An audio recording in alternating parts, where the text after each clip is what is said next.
Dear friends, the 21st century is a century of change.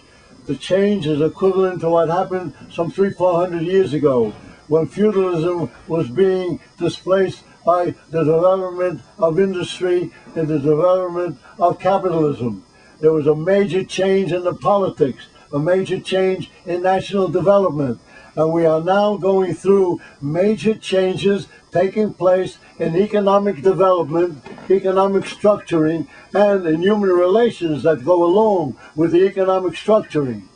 And the question is, what is the nature of the conflicts that are taking place today, and what is the basis for it? Now we know that the U.S. and China are the two major countries in the world today because U.S. is the major producer, China is the number two. Just remember that when China reaches what the U.S. is producing, they will still need 3 times as much because they got 4 times as many people in their country. But that's a side issue. But the question is, what is the direction of the USA? The USA today is the superpower in the world. And what's a superpower? A superpower is a country which has economic controls, which has investments going around the world, which will invest and buy up anything that is available in foreign countries, which will look for the cheapest form of labor, which will take away industries from their own country and move it into countries with cheaper labor in order to make as much profit as possible. And that's what's happening. And when the country gets into trouble, who gets bailed out first? The finance capitalists. It's a very difficult situation for the world when one country is a superpower. There is only one superpower in the world today, and that superpower is the USA. And now the USA sees something new that is growing. Now what is growing? What is growing is a country with 4 times the population, that has only 30 years of developing industry, that has found a way of developing industry where they plan and they have a more rapid development. Instead of a 3 to 4% or a big 5% per annum, they go by 9% and 10% per annum increase. And that's because they, in China, have a planned economy, planned for the society as a whole on industrial development, whereas in the United States, major superpower, every corporation plans for itself. The corporations in the last quarter, the third quarter USA, have made the biggest amount of profit they've ever made by combining the profits they're making in factories in this country that have less employment and less expenses for that employment.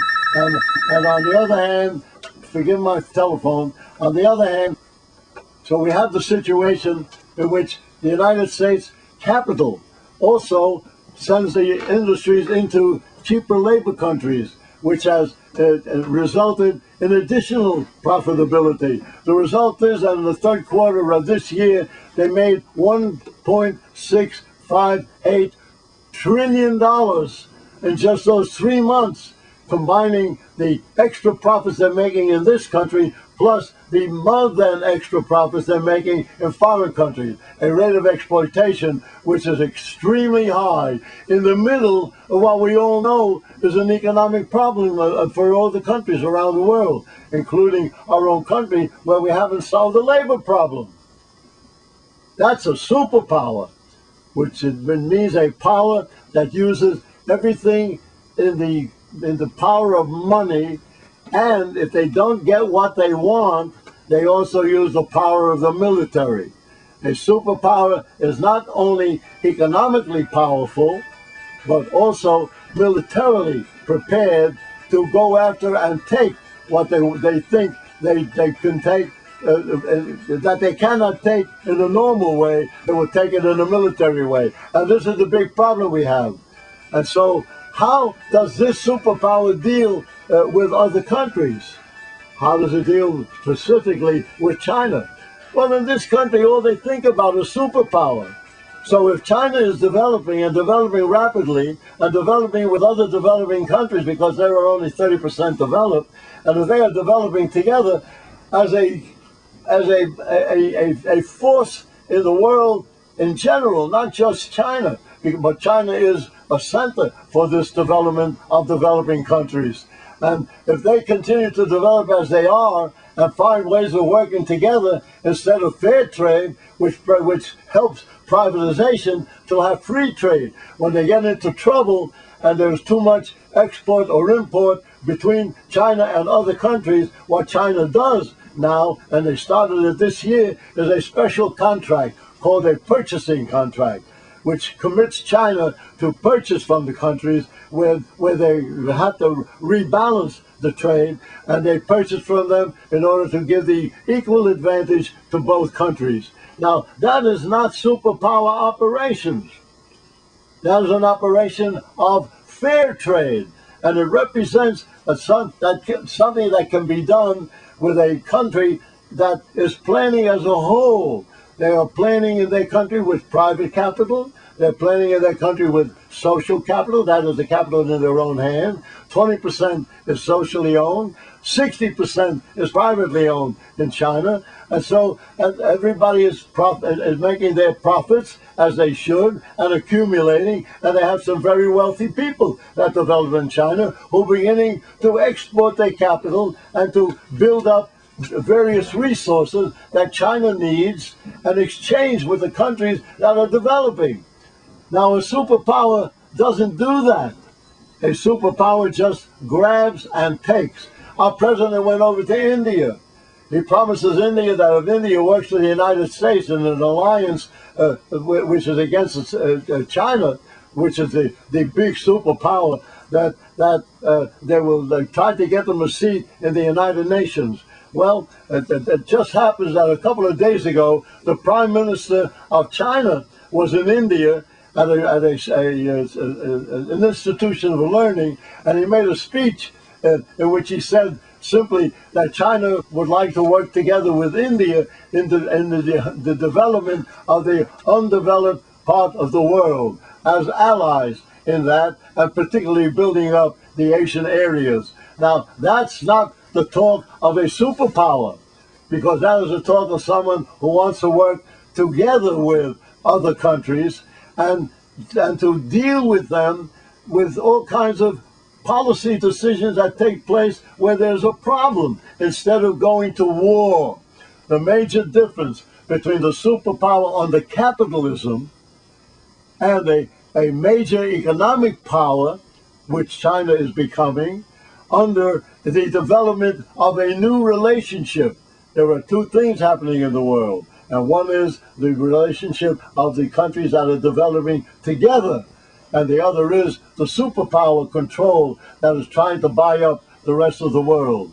So when you hear all these stories about superpower, and you get it from many journals, here is one on the hidden China, unveiling the hidden China. And then there is another one that has an article, U.S., the sole hard power.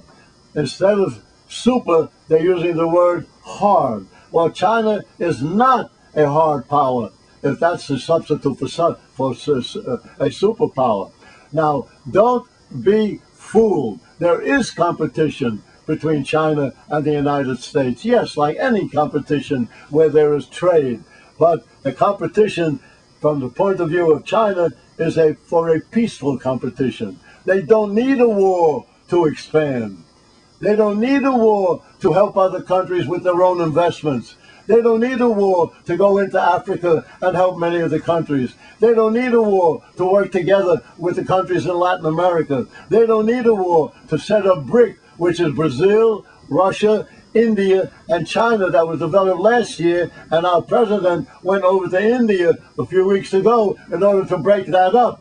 But the premier of China has been in India, and it's echoing quite differently, not as a superpower, but as a joining power, joining together to develop themselves and develop those around them for things that they need and they can give to others, and to have exchange on a non-military economic basis. So please, don't be fooled by the propaganda that comes from our warlike operations that are taking place at the present time. And one day I will talk to you about what's happening in Korea. Maybe I'll do that next week, and you'll understand what that conflict is all about.